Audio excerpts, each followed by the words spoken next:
भारतीय सेना ने एक बार फिर अपना पराक्रम साबित किया है।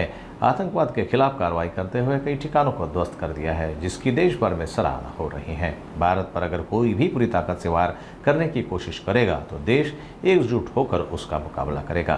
कांग्रेस नेता राहुल गांधी ने भी सेना की कार्रवाई का स्वागत किया और कहा है कि अगर आज सर्वदलीय बैठक में स्थायी समाधान पर चर्चा होती है तो उनकी पार्टी सरकार के साथ खड़ी रहेगी। कांग्रेस नेता विजय वडेट्टीवार ने मीडिया के सामने भी अपनी प्रतिक्रिया दी है। सगळ्यांनी देशाने स्वागत केलेलं आहे।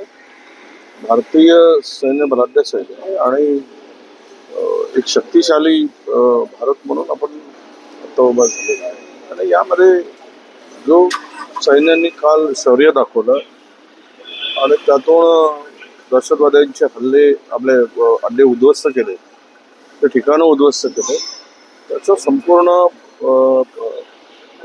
देशातील सर्व पक्षांनी त्याचं स्वागत केलेलं आहे। आणि उद्याला भारताला जर पाकिस्तानला पूर्णतः ठेचून काढायचं असेल तरी सर्व समर्थन आमच्या सगळ्यांचं आहे।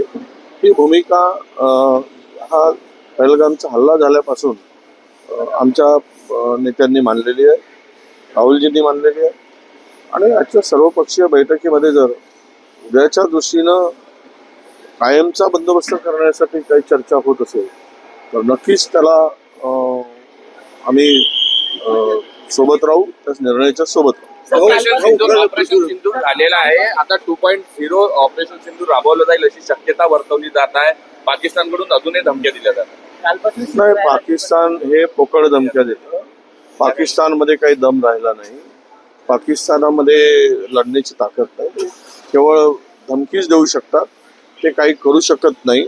हे संपूर्ण दुसऱ्यांच्या कुबळ्या घेऊन दुसऱ्याच्या मदतीनं ते थोडा आपली अवकात दाखवत असतात, पण त्यामध्ये भारताविरुद्ध लढण्याची ताकद आणि शक्ती पाकिस्तानमध्ये अजिबात नाही।